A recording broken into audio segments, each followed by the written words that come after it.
Hello dear student. मैं मनोज शर्मा आपके अपने YouTube channel math planet institute पर आपका हार्दिक स्वागत करता हूं।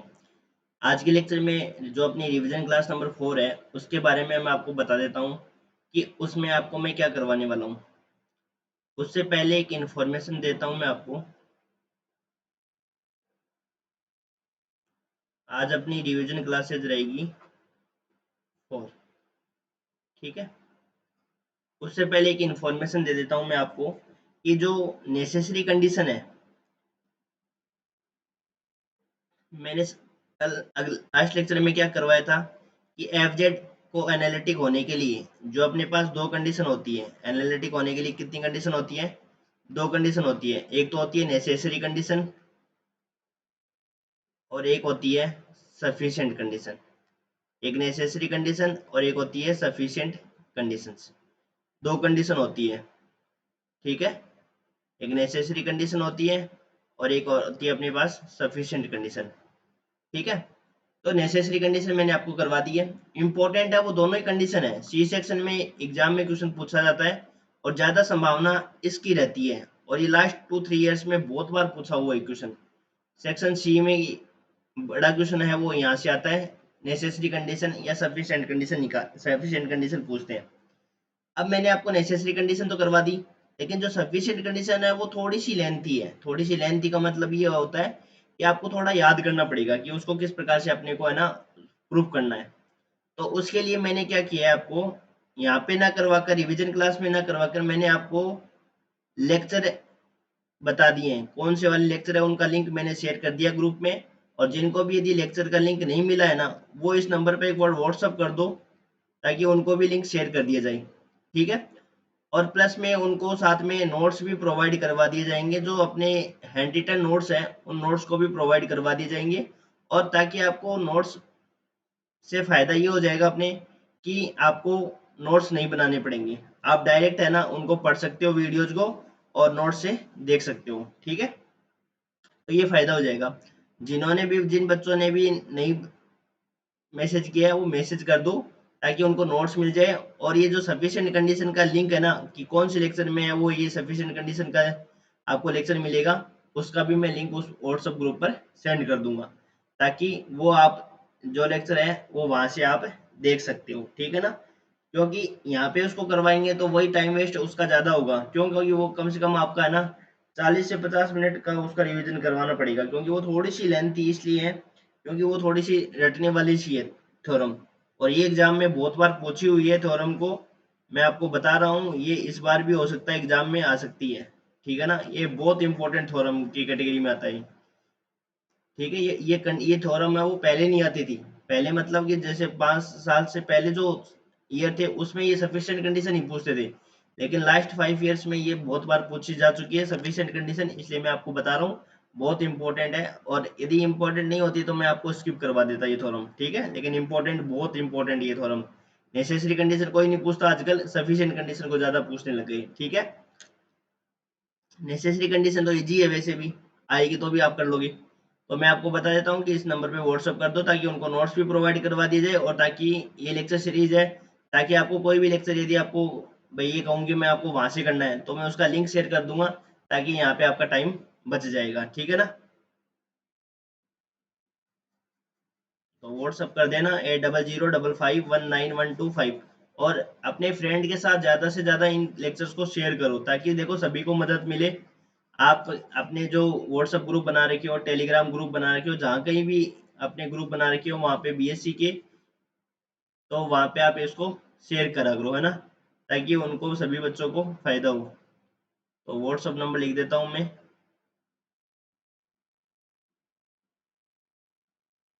क्योंकि आपकी लास्ट ईयर है। और लास्ट ईयर है, मैं चाहता हूँ कि कोई किसी भी स्टूडेंट के बैक ना रहे, जो मेरे से पढ़े उसके बैक नहीं रहे, है ना। मैं मेरे अनुसार सारा प्रयास कर रहा हूँ और आप भी अपने अनुसार ये प्रयास करो कि हर बच्चे के पास है ना ये वीडियोज पहुंच जाए। ठीक है। 8005519125। ठीक है। तो हम आगे आज करते हैं। लास्ट लेक्चर में हमने करवाया था, लास्ट लेक्चर में क्या पढ़ा था हमने? लास्ट लेक्चर में हमने नेसेसरी कंडीशन को पढ़ लिया था। अब देखो इसके बाद में आती है सफिशिएंट कंडीशन। तो सफिशिएंट कंडीशन का मैं सिर्फ स्टेटमेंट लिखता हूँ, ताकि आपको अभी मैं इसके बाद में न्यूमेरिकल कराऊंगा उसमें काम आएंगे। नेसेसरी कंडीशन में तो ओनली सीआर इक्वेशन को सेटिस्फाई करना था, एफ जेड को।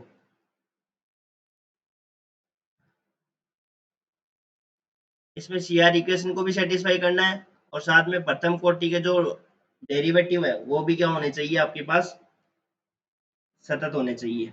उनके भी पार्शियल डेरिवेटिव क्या होने चाहिए, कंटिन्यूस होने चाहिए।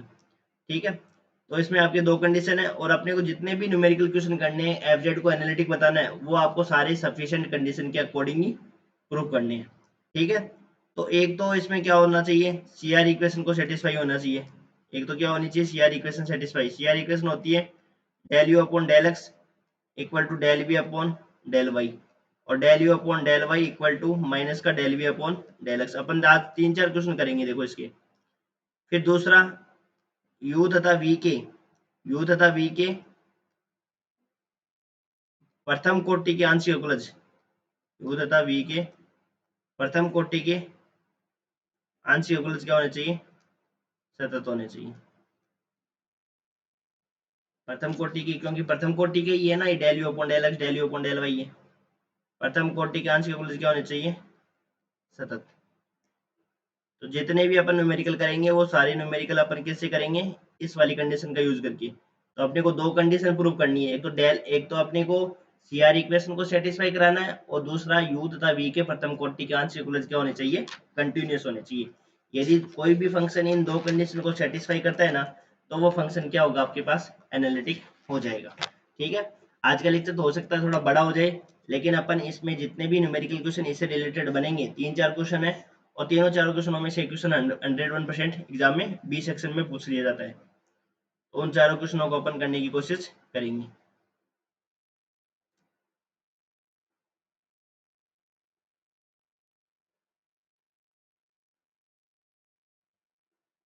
देखो फर्स्ट क्वेश्चन अपन लेते हैं, सबसे इंपॉर्टेंट क्वेश्चन तो यही बार बहुत बार पूछा हुआ है। सिद्ध कीजिए कि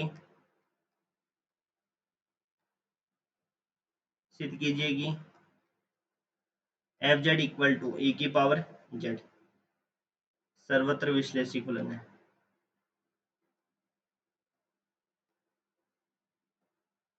सर्वत्र विश्लेषी फलन है। नोट्स आपके पास करवाए हुए हैं, है ना।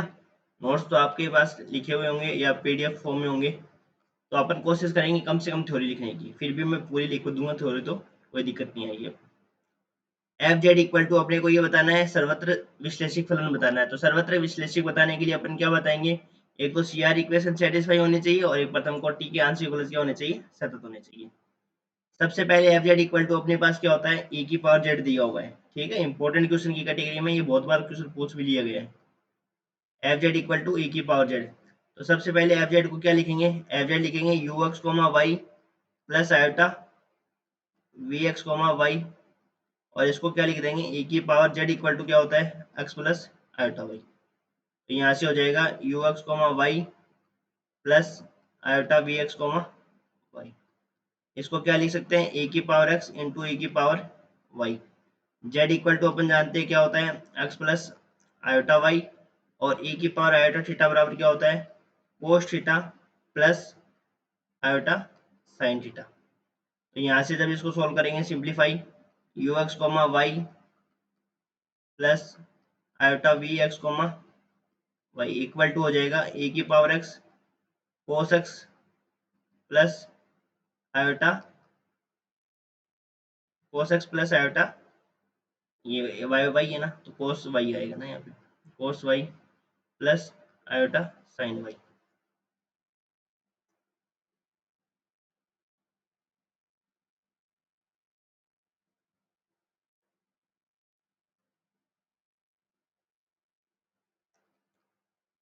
कोस y plus iota sine y, इसको थोड़ा सिंप्लीफाई करेंगे तो ए की power x cos y plus iota ए की पावर एक्स साइन वाई। ठीक है,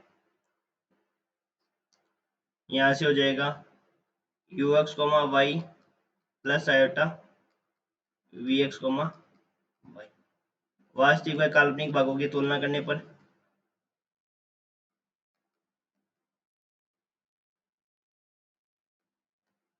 वास्तविक व काल्पनिक भागों की तुलना करने पर, तुलना करो देखो, तो यहाँ से अपने को क्या मिलेगा, u x y equal to मिलेगा ए की पावर एक्स कोस वाई, और v x comma y equal to अपने को मिलेगा ए की power x sine y, a की पावर एक्स साइन वाई। ठीक है, वास्तविक भाग की तुलना कर ली और काल्पनिक भागों की हमने तुलना कर ली। अब देखो इसका डिफरेंशिएशन करो, del you upon del x निकालो। Del you upon del x का मतलब है कि एक्स के रिस्पेक्ट में क्या करना है, पार्शियल डिफरेंशिएशन करना है, एक्स के सापेक्ष क्या करना है, आंशिक अवकलन करना है। तो उसमें y को क्या माना जाएगा, as a constant create, as a constant treat किया जाएगा। तो e की पावर x का क्या हो जाएगा, e की पावर x, और cos y इसके लिए क्या रहेगा, कांस्टेंट रहेगा। ठीक है, y के रिस्पेक्ट में करेंगे तो x वाले को क्या माना जाएगा, कांस्टेंट माना जाएगा, और ये हो जाएगा e की पावर x sin y। इसमें x के सापेक्ष जब करेंगे तो क्या हो जाएगा, e की पावर x का करना है सिर्फ, e की पावर x का e की पावर x होता है, और y के रिस्पेक्ट में करेंगे तो क्या हो जाएगा अपने पास, e की पावर x cos y। इसमें देखो क्या होता है कि ये वाला del you upon del x, ये वाला और ये वाला तो क्या होना चाहिए, इक्वल होना चाहिए, और इन दोनों में क्या होना चाहिए, इसमें और इसमें क्या होना चाहिए, माइनस का डिफरेंस होना चाहिए। तो del you upon del x है वो del you upon del y के इक्वल होना चाहिए, और del you upon del y equal to होना चाहिए माइनस का del you upon del x.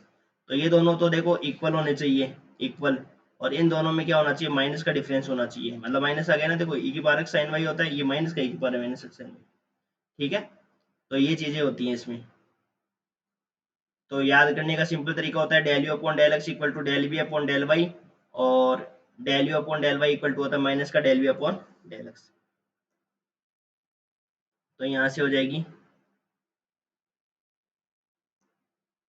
Del you upon del x equal to हो जाएगा del b upon del y, और del you upon del y equal to हो जाएगा minus का del b upon del x. ठीक है, तो यहाँ से लिख देंगे एफ जेड है वो सी आर इक्वेशन को संतुष्ट करता है।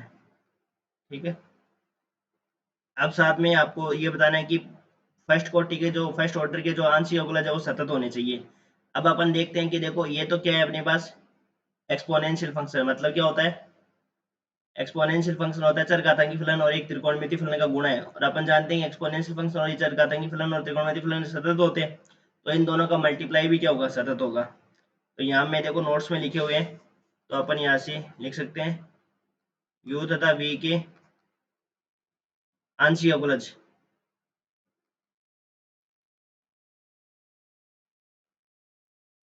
आंशिक अवकलज चरघातांकी प्लस त्रिकोणमिति फलन का गुणा है,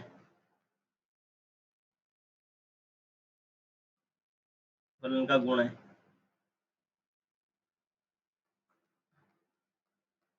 जो कि सर्वत्र सतत होते हैं, जो कि सर्वत्र सतत होते हैं। तो यहाँ से लिख सकते हैं एफ जेड इक्वल टू ई की पावर जेड क्या होता है, everywhere continuous, sorry everywhere analytic function.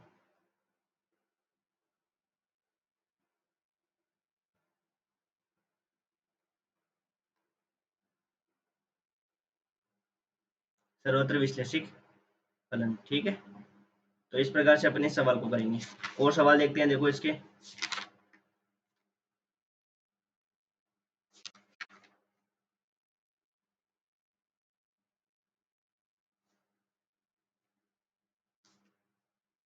देखो एक क्वेश्चन आपके है, एक चीज और इसमें एक क्वेश्चन ऐसा और है, उसके साथ ही मैं इसको ऐड भी कर देता हूँ ताकि आपको दोनों चीजें कवर हो जाए।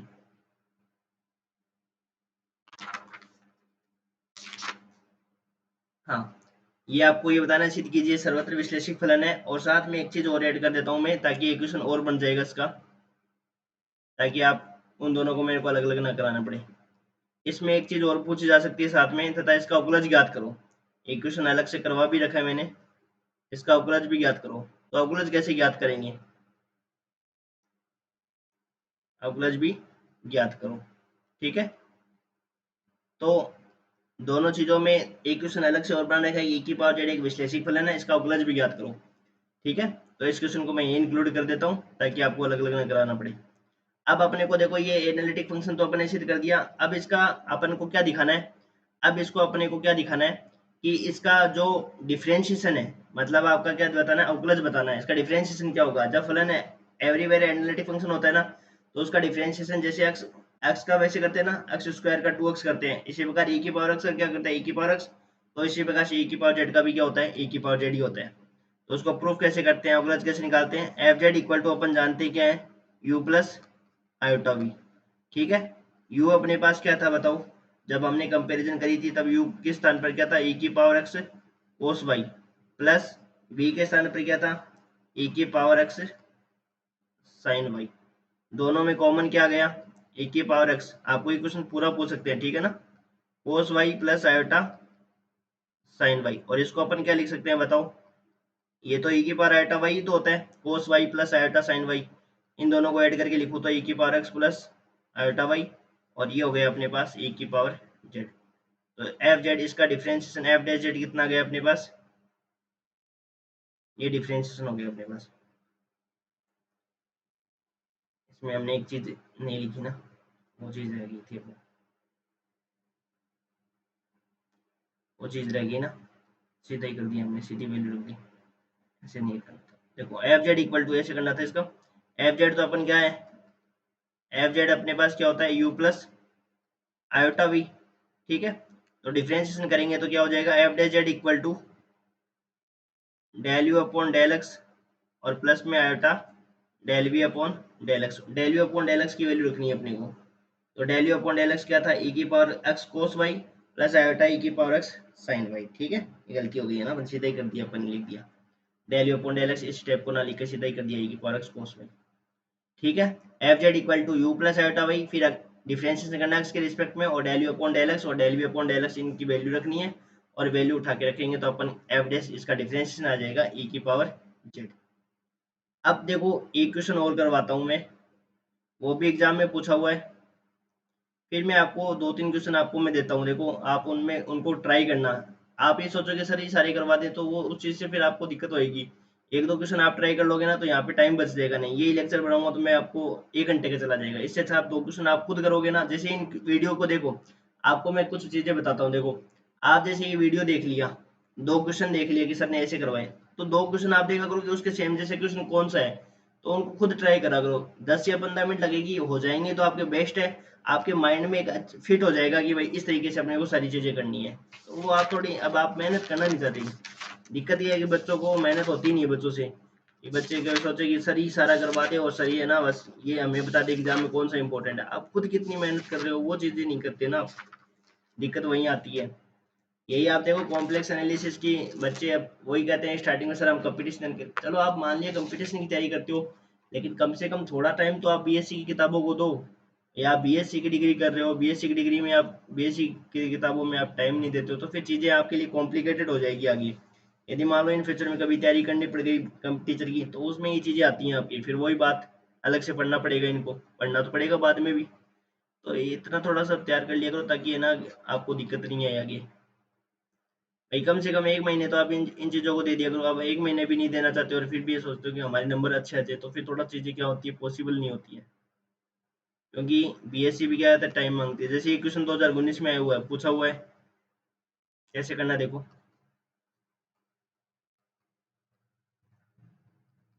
फिर कहते हैं सर ये क्लासें देख लें इससे हो जाएगा क्या। अब आप बताओ लास्ट 10 दिन में आप एक पेपर पढ़ते हो तो भाई पास हो जाते हो तो बहुत ही अच्छी बात है, मैं मानता हूँ कि हाँ भाई पास हो गए तो बहुत अच्छी बात है, अदरवाइज थोड़े चांसेस क्या होते हैं उस चीज़ में कमी होते हैं, क्योंकि इन चीज़ों में क्या होता है टाइम भी देना होता है। इसलिए मैं आपको कह रहा हूँ कॉम्प्लेक्स एनालिसिस तो अच्छे से है ना सारे लेक्चर्स आप तैयार करके जाओ, क्योंकि फिर ये आपकी एक संभावना है कि भाई आपका नहीं रहेगा paper back,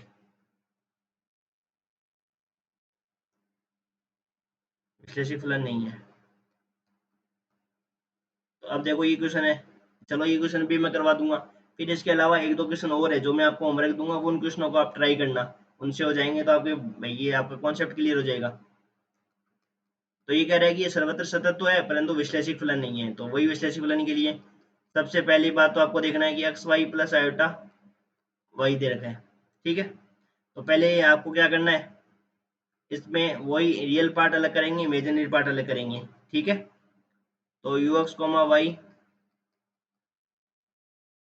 iota v x comma y equal to x y plus iota y. तो यहाँ से u x comma y equal to तो आ गया अपने पास एक्स वाई, और वी एक्स कोमा वाई अपने पास क्या आ गया, वाई।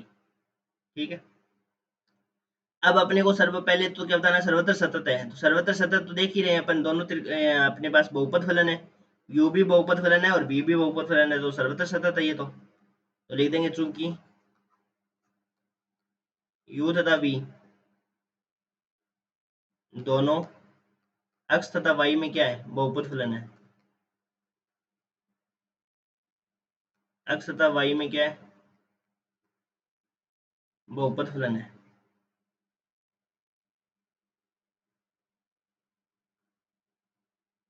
जो कि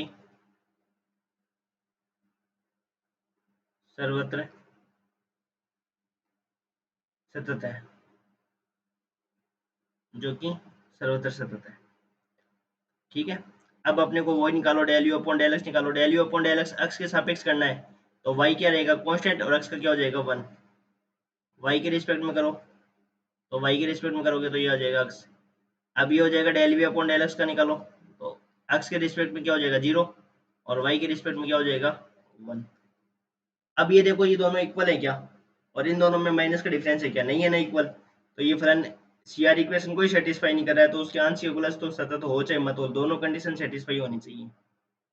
ठीक है ना, तो यहाँ से वो हमने लास्ट एग्जाम्पल में वो लिख दिया था क्या, एक सेकंड देख लेते हैं। हाँ ये इक्वल है ना, ये लिख दिया ना।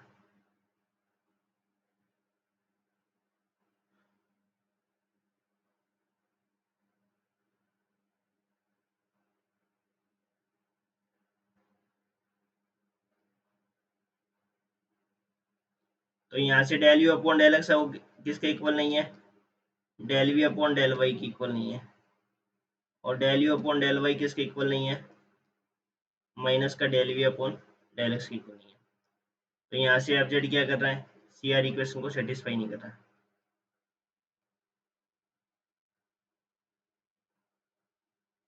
संतुष्ट नहीं करता है।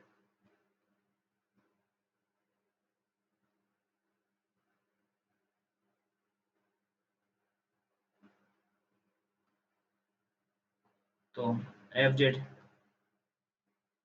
किसी भी बिंदु पर विश्लेषी फलन,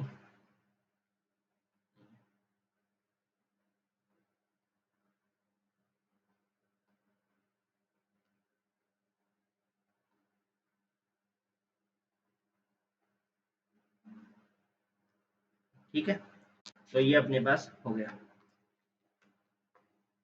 और क्वेश्चन करते हैं, वो आप कर सकते हो खुद वैसे तो, एक क्वेश्चन और कर देता हूँ चलो, है ना।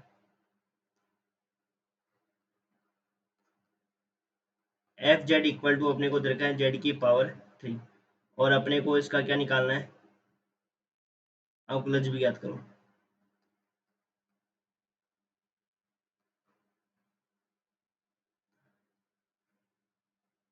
विश्लेषिक फलन है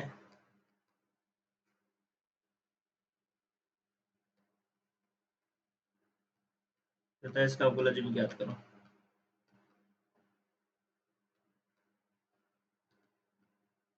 कर लोगे क्या इक्वेशन, इक्वेशन वैसे तो हो जाएगा आपसे, चलो मैं करा देता हूँ।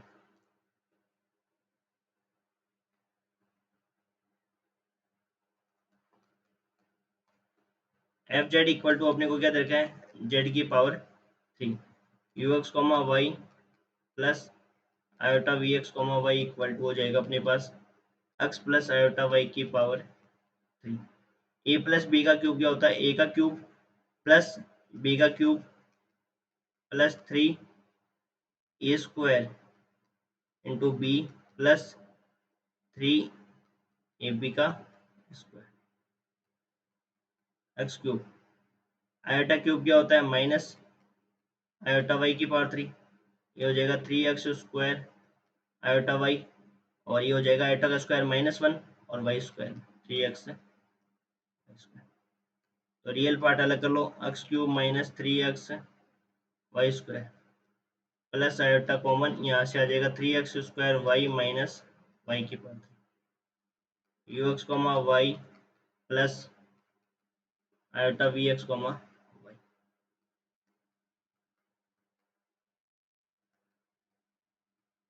वी एक्स कॉमा वाई, ठीक है। तो वही वास्तविक भाग u x comma y equal to हो गया अपने पास x cube minus 3x y square, और v x comma y equal to अपने पास क्या गया 3x square y minus y cube. तो del you upon del x कितना है बताओ यहाँ से 3x square minus 3 y square. Del you upon del y कितना है, वाई के रिस्पेक्ट में करना है तो इसका 0 हो जाएगा और इसका हो जाएगा 6x y. Del v upon del x, x के सापेक्ष क्या होगा 6x वाई, और वाई के रिस्पेक्ट में क्या होगा माइनस का 3, ये हो जाएगा अपने पास 3x square minus 3 y square,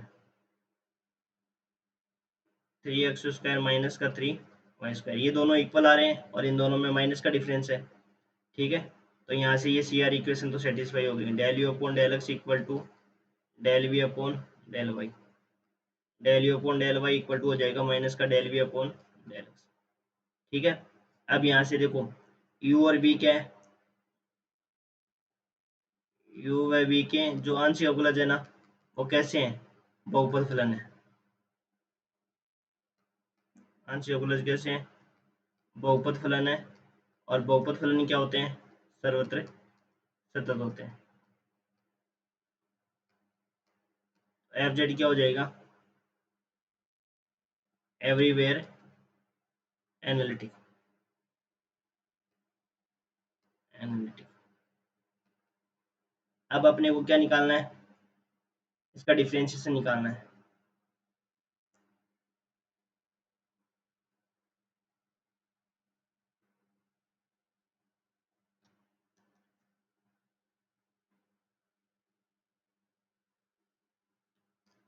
everywhere differentiation, ये डिफरेंशिएशन एविडेंट हो गया एनालिटिक।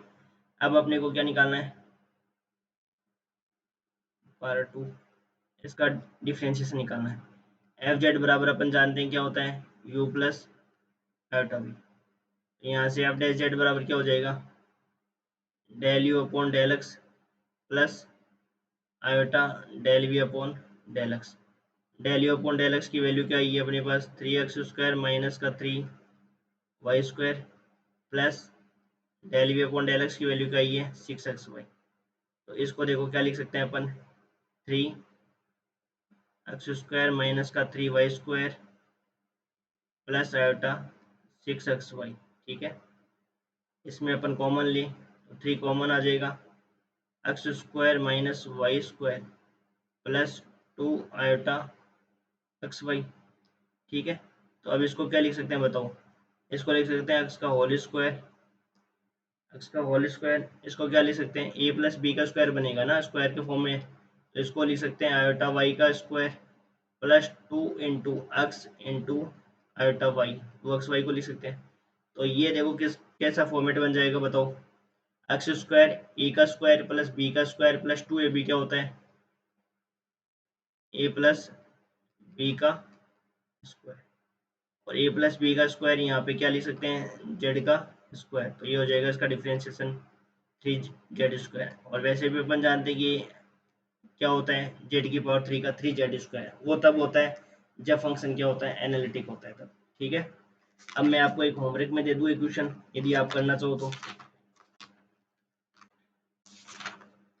एक क्वेश्चन होमवर्क में कर लोगे तो आपके ये फायदा हो जाएगा कि मुझे नहीं करवाना पड़ेगा, और वो आप क्वेश्चन कर सकते हो।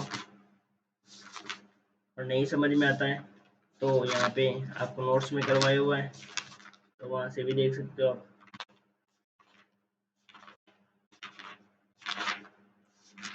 वो क्वेश्चन भी नहीं मिलता मेरे को।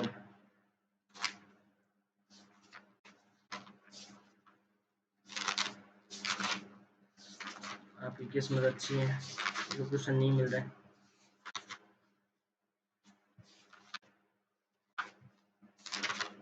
एक सेकंड देखता हूँ वापस में।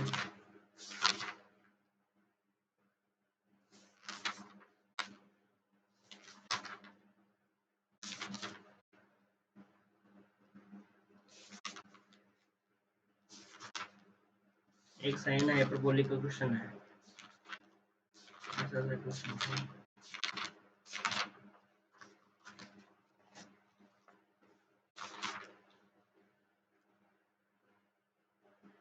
हाँ, एक क्वेश्चन मिल गया अपने को। ये क्वेश्चन आप खुद ट्राई करना, और ये क्वेश्चन भी करवाया हुआ है आपका, इसको करना। आपको सिर्फ इतना सा बताना है।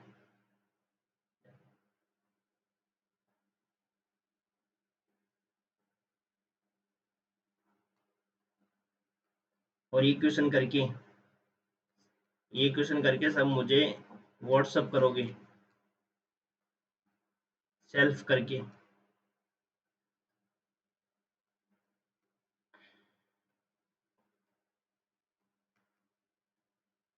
Sign x cos hyperbolic y plus iota cos x sine hyperbolic y. इस क्वेश्चन को करके सब मेरे को ऊपर जो मैंने नंबर लिख रखे हैं उस पर मेरे को व्हाट्सअप करेंगे सभी। तब मैं मानूंगा कि आप मेरी क्लासेस देख रहे हैं और आप है वो प्रैक्टिस भी कर रहे हो। तो ये क्वेश्चन आपको करना है सेल्फ है, और सेल्फ करके मेरे को इस व्हाट्सएप नंबर पर सेंड करना है। देखते हैं कितने स्टूडेंट है वो मेरे को इस नंबर पे व्हाट्सएप करके इसको सेंड करते हैं, आप मेरे को सोल्व करके। ठीक है, ये क्वेश्चन आपको खुद को करना है। ठीक है, ये अपना हो गया विश्लेषी फलन का टॉपिक। अब आगे वो टॉपिक अपन करेंगे अगली डिवीजन क्लासेस में। Thank you.